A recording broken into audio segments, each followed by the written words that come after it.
It is time for the mid-year freakout tag. I do this tag every year because it's pretty fun. So without further ado, let's get into it. Question number 1. Best book you've read this year. The best book I've read this year is The Stand by Stephen King. I know, it's an oldie, but it's a goodie, and I had never read it before, and I really loved it and thought it was a fantastic story. Took me a while to get through it. It took me a month to read that book. It's like 1,200 pages, so took quite a while. And if you've never read it, it's horror. The premise is there's a pandemic and it wipes out 98% of the population. And then the people who survive start coming together to build back a society and try to exist and have a way of living. And some people go to the dark side and some go to the light side. Okay, so best sequel I've read so far this year. I've only read 2 sequels this year.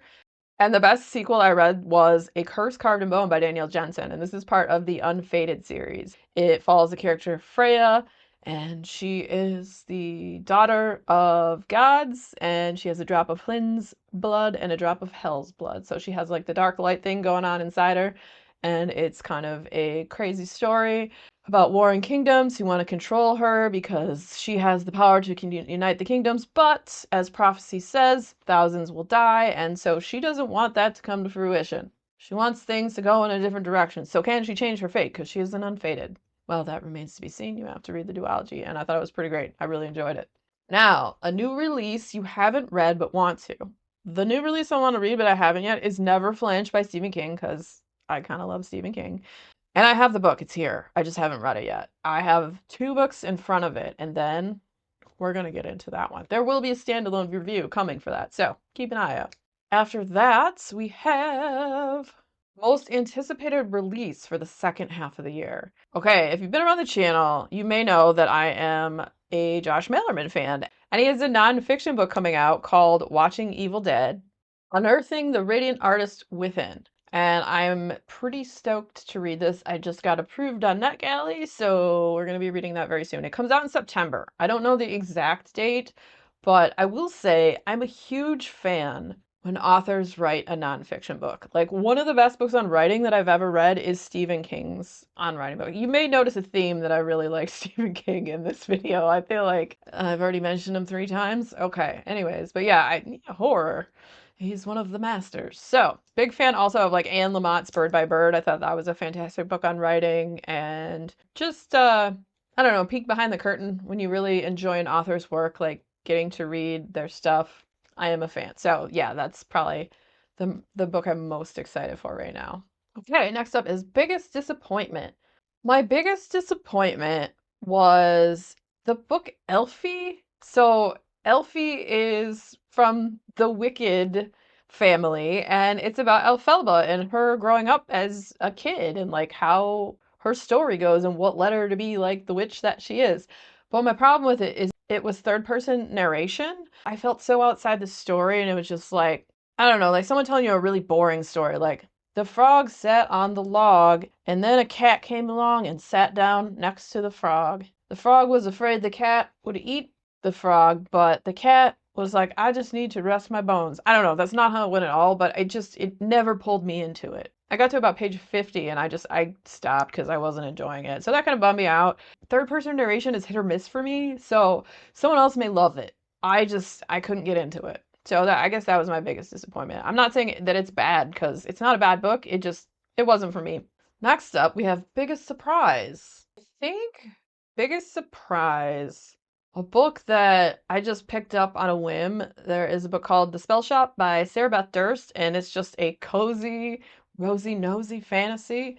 And it was super cute, and I absolutely loved it. I loved it like on the level of Legends and Lantes loved it. It was just really good. It's like one of those books that if you really need a good vibe going on in a book that's a bit uplifting, The Spell Shop like had that vibe with like delicious smells and foods and magic and just relationships with people, and it was emotional, sweet, and cute. And there is the second book coming out very soon, which I can't remember the name of right now, but I'm excited for that.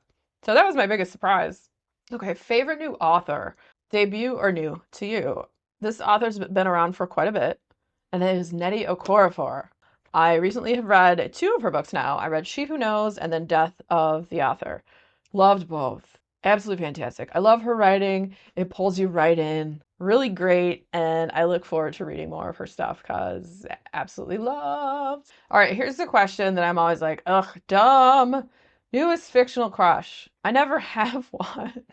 I don't know. I'm sorry, I can't make myself have a crush on a fictional freaking person. Yeah. Unless it's like in a movie or a TV show, like I just reading the book, I'm not like, oh yeah, I'd like to take a bite out of that one. I don't know.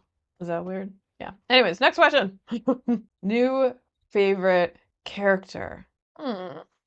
I mean, I really love Tom Cullen in The Stand. He was a bright shining light. And I also really love the dog in that book, Kojak. Big fan of animal characters.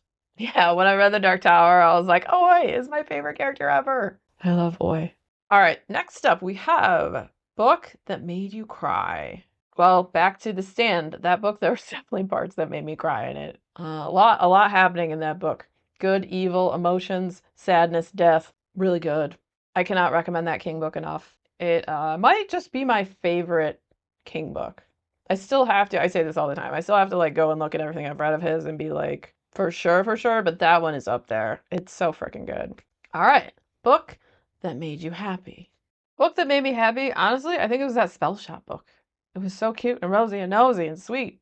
Yeah, like if you need a book that's kind of like uplifting and has really like kind and sweet characters, there's a lot of kindness in it. Like the whole theme of it is just people just, lifting each other up and being kind, and it was pretty great.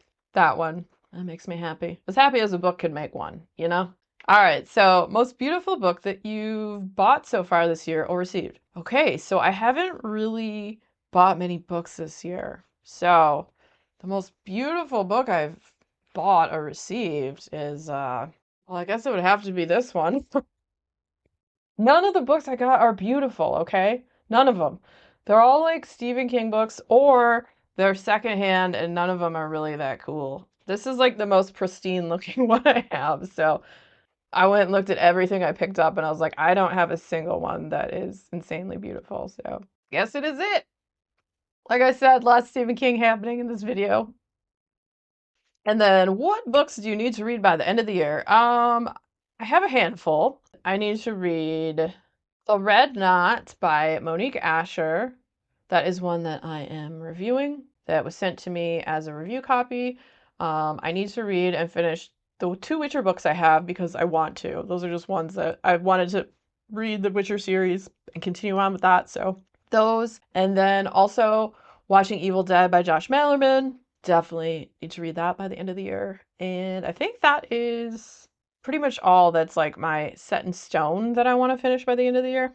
Okay, so here's the part where I'm supposed to tag people, but I don't because life is busy. You're busy. You have family.